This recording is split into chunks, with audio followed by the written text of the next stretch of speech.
Welcome to Soul Infused Monday today. Welcome, welcome, welcome. Happy Monday. And as always, it takes a moment for people to jump in. So if you are already here, live or on the replay, just take a nice deep breath. And I lost my voice last week quite a bit, so I have it back. It's all good. But if my voice sounds a little different, it's just because I had it went somewhere else last week. I don't know where it went. Hi, Jean. Great to see you. UK is in the house. Who else is here? And today, today is another live Q&A, part 2, because I didn't get to answer all the questions last week. And I only have 2 main questions left because some of the other questions I answered on email. And I'm going to keep it as short and sweet as possible. So if you're new to my show, my name is Sonia Bono de la Torre. I am a life and energy coach. I'm a spiritual teacher. I'm a speaker, and I'm here to help you to let go of anything that's not serving you and to feel blissful and joyful and to live a soul-infused life. So who else is in the house? Leave me a comment. And if you have a question that you didn't submit it, just leave a comment here, and if I have time, I will ask you a question. You can ask me literally anything. It can be anything related to your life. It can be from, and like, it should be something important, something meaningful, something that you're struggling with, something that you're looking for an insight, a breakthrough. And this is a very unique opportunity to get actually free coaching from me if you have a question, okay? And if not, I'll have here my questions. I'm just gonna wait for another minute, let people arrive. And I invite you to remove any distractions, to become really present. Potentially maybe invite a friend that you have. And hi Linda, hi Lynn. People are jumping in. Okay, and again, if a question pops up, out, whatever, and you want to leave it here on the comments below, let me know and I will answer them. Hi Linda. 2 Lindas in a row. Fantastic. Okay, you ready? Welcome to the Soul Infused Monday Show. Live Q&A session part 2. So, and I see people are still jumping in, so I'm kind of like rambling to, what's the word? Stalking? I don't know. No, I'm not stalking. If you have a question, please leave it in the comment section as soon as possible because there's always a delay and I might not see it in time. So today I'm going to answer 2 questions. One question is from Antoinette, and she's asking, how do I respond when someone is mean or aggressive to me? And she's giving a little bit of a background here as well that I want to read so that you have a little bit of that might resonate with you too. Any question I answer will relate to you in some way or another. So it doesn't really matter if it's your question or if it's specific. Like, it can be something that resonates in a different area of your life, right? So, or you have a friend or something, right? So, how do I respond when someone is mean or aggressive to me? What would be a peaceful approach with diplomatic words to confront people that always answer by raising their tone of voice in a very arrogant way? Like they want to prove that they know more than you. These people like to step on others and they surely don't value others' opinions. That's a great question that I'm going to dive into in just a second. How do I respond when someone is mean or aggressive? And then what I said before. So one thing, last week's show, I talked about how to set healthy boundaries with people. So I believe that part of it will be beneficial here too. So if you haven't watched that show from last week, go back, watch it, even if it's only that particular question about boundaries, because this is a boundary issue. Not only, this is a little bit of more complex. I will dive a little bit deeper into, give different come from different angles, and obviously I cannot dive as deep as I could if I would work one-on-one with you, but I'm going to give you some pointers.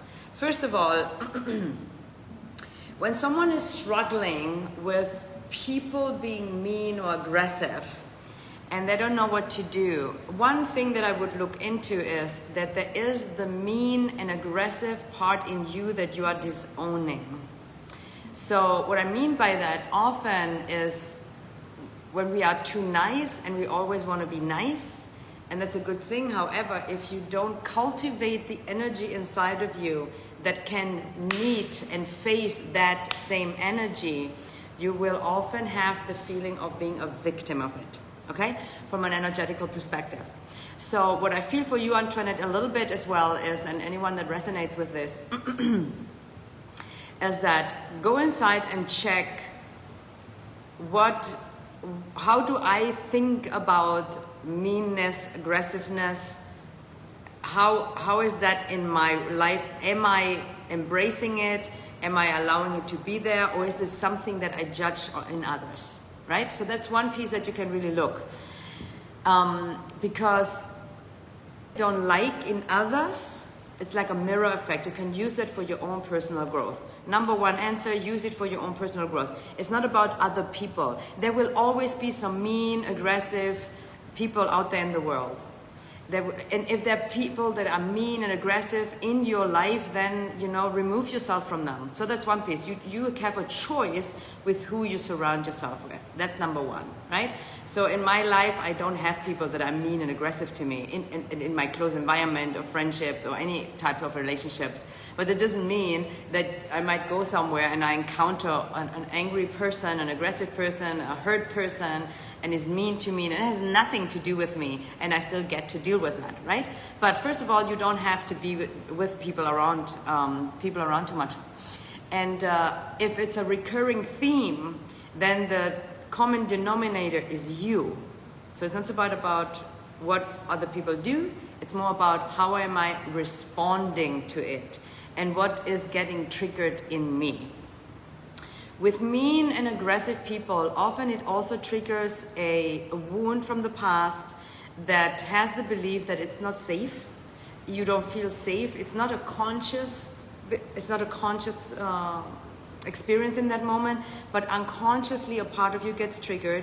And what happens then, that we shrink and we collapse. And the more we collapse energetically and pull back, the more aggressiveness comes to us. As victim energy gets victimized more than someone who is empowered in an empowered energy. Does that make sense? Is this resonating? So there are so many different components here, but also don't focus on what other people do with others, because it's generalized. When she writes here, these people like to step on others and they surely don't value others' opinions. It might be true, it might not. However, you don't have an influence on that. Tune in. Why is that? What is it triggering in me? How does that make me feel? And what do I get to do in order to be able to respond in an empowered way? Versus me collapsing, feeling hurt, feeling like a victim. So part of it is that you get to embrace and to connect with the power and the aggressiveness. We call it a little bit like the killer instinct, the survival instinct. It's like if, a mom, if a mom is with her child and the child is in danger, it's like this lion mom, she would rah, do whatever it takes, right? So you want to have that energy in you for yourself. A lot of pleasers have issues with this. I used to be a huge pleaser. I had huge issues with people being aggressive, angry. I couldn't deal with it at all. So I had to learn to, first of all, heal some of the wounds that made me feel that way, but also learn energetically to set boundaries. And over time, you are not as available anymore because you radiate a certain energy, right? It's like when you have really got good, strong boundaries, people respect you. If you're always nice and kind of more I'm a nice person. I'm very nice, but I'm also very strict and very clear with my boundaries, right? So I hope this is helpful. I could say much, much more to this. And if this resonates with someone that is watching right now, if this is resonating with you and you have a follow-up question, let me know, put it in the comment section. And or let me know if this actually resonates with you too. And I saw a question somewhere here. I always love when you engage. So leave me a comment. So hi Deborah, I see you. Hi Darlene, I see you too. Okay, I have a question here from Carol, I think. Oh yeah, Carol here, hi. My question is about energy healing for physical issues. How do I access that energy healing? Thank you. Okay, that is a super broad question, so I'm not going to be able to be very specific on your issue, but it is a great question. Everything is energy. So therefore, physical issues is an energetical phenomena too. So I don't know exactly what this issue is about, what the physical issue about, what you mean by accessing your energy healing. However, everything is energy. What you can do, for example, I'm just fishing here. I'm just kind of tuning in and come up with something. So let's say you have a headache, or you have a disease, or anything, a certain body part. Let's say your shoulder is hurting, right? So what you can do to access or to support that energetically, first of all, I would say if it's a little bit more of a serious issue or something that is lasting longer and you can't find a resolution with yourself, please find someone to work with. Someone that is really experienced in energy work, that is competent and good to get support in that, right? But if you want to exit it by yourself, meditation is a great way, energy-based meditation. So when you meditate, and Carol, I know you have done some of my meditations, you can focus on that area of your physical body, of your physical issue, and tune in with your breath and your energy, and bring and induce love and light and clarity, depending on what the issue is. Every physical issue has an emotional and energetical component.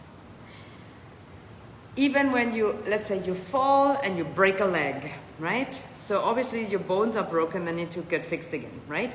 But maybe it's not healing properly. So the cause of it not healing is not the same that it caused to fall and the break. So you wanna kind of like discover and dig a little deeper. What are the emotional components? Again, if you tell me what physical issue we're talking about, I might be able to give you a little bit more. But as I don't know anything, I'm just tuning in to general, and just remind yourself that every cell in your body is an energy particle.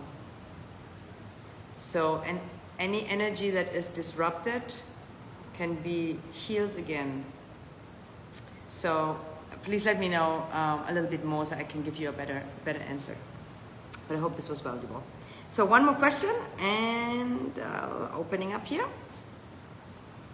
Jean, I know you are here live. This is your question. I love this question and this topic so much. Okay, but before I get going, is this like, what's your aha moments, or like, what's the most valuable you heard so far? Let me know. Give me some feedback here today. Whoop, whoop. Okay. So, question from Jean from the UK. I'm in a busy and anxious period at the moment. Who can relate? Raise your hand. Who can relate? Raise your hand. I'm just saying it again. I'm in a busy and anxious period at the moment, right? So, but here's what you would like. And would love to meditate more and get some inspired answers. But I am so wound up, I'm finding it unachievable, even in 5-minute chunks. Do you have any tips on how to relax enough so I can meditate? And you guys know me, I can talk about meditation all day long. Okay, so thank you for your question, I hear you. I hear you, Jean, and you are not alone. There's a lot of anxiety, a lot of turmoil right now. And one thing that I remember from last week, and I'm sure you watched that show, if not, go back, that you can use, and I will go into that and your specific question. Do you remember when I spoke about unplugging from the world matrix? go back and listen to that again. That's something you can do for this specifically as well too. Because here's the thing. And I don't have, you might not like the first answer I have for you. So you're asking me, do you have any tips on how to relax enough to meditate? Yes and no. You just gotta do it anyway, because the not being relaxed is keeping you from meditation. However, meditation is the main key to being relaxed. But I will give you some tips, don't you worry. Also, what's your wording? What's your language? How are you talking to yourself and about things? When you say, I'm finding it unachievable. Sorry, I have to take a sip of water.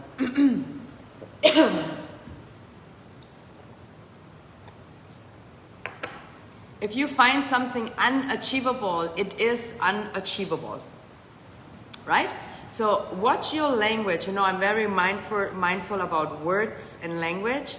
So start using different language while, even if you only say, I find it a challenge right now, but I'm open to the possibility that I can meditate 5 minutes a day, right? So remove those words that lock down the door. It's like a one-way street. It's like it's unachievable. Feel the energy of it's unachievable. I can't do it. It's too much. I'm too busy.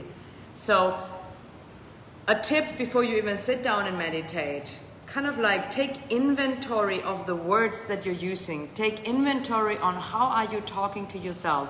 Is this empowering or is that disempowering? Does it relax you or does it stress you out? And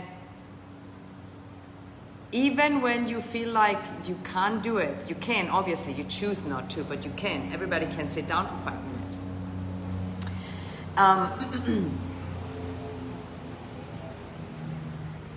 It's as if you allow yourself to be in discomfort and you don't be attached to the outcome. Don't be attached to be relaxed right away when you meditate. I know so well, like there are times in our life, everything is so much that it's thinking of sitting down and meditating is like, no, I don't have time for this. I'm too stressed out. I'm not gonna benefit from it. Whatever comes in your mind. And Jean, let me know if this resonates. Like, let me know if this is helpful and if this resonates. Then a few things that you can do in order to help you relax a little bit more in order to meditate is do something physical before. Kind of like do something physical to get yourself a little, your body a little tired, because relaxation comes from also movement. Very helpful, Jean. Okay, I'm happy to hear that. So you might, and I'm not saying, hey, go run for an hour or go to the gym or do a 30-minute yoga. It's like dance for 30 seconds like a crazy person. Do 10 jumping jacks. Just get up and down. Just move around a little. Like do something, break the pattern. Do a pattern interrupt, so that you don't listen to your mind, because only your mind is telling you you don't have time to meditate. But here's the truth. The less time you believe you don't have to meditate, the longer you get to actually meditate, because the more you need it, okay? And then use guided meditations, that helps. And take the pressure off. If you have 5 minutes, like you have 5 minutes. If you wouldn't have 5 minutes to meditate, you wouldn't actually have any life. But I know you do actually. And it is just it's just a very challenging time right now.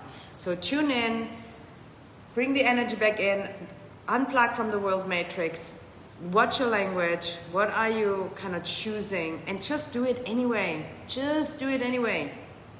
And do something physical before. So, okay, great tip. Okay, this was helpful. So let me see some takeaways and then I'll let you go on your Monday fun day. Let me see here. So, Linda is saying every cell in our body is energy. Ooh, that's a great takeaway, and it's so true. You are energy. Everything is energy. Lynn's takeaway, your reaction to anything is always about your own triggers. If you want to change, shift your energy, work on your boundaries. Beautiful. Thank you, Lynn, for sharing. Happy, very helpful, great tip. and changing the language we use with ourselves. Yes, yes, yes, yes. Okay, great. Take away, move before meditation. Yeah, this little thing might change everything for you, Jean. So happy you asked the question. And I invite you, send me a question, ask questions, because you never know. One little tweak, one little takeaway, something that might change your life, right? And be okay with it not being perfect. Just meditate anyway. Just keep meditating. You keep brushing your teeth no matter what. No matter how stressed out you are, right? No matter how much time you have. You don't stop brushing your teeth because suddenly there's too much going on in your life. You just brush them a little faster maybe. Love this. Be physical before sitting to meditate. Makes so much sense. Thank you. You're very welcome. Everything is energy. Fantastic. Okay, my dears. Thank you for being here today, and come back next Monday for another session of Soul Infused Monday. And I wish you a fantastic rest of your day. Breathe, love yourself, and be kind. Much love.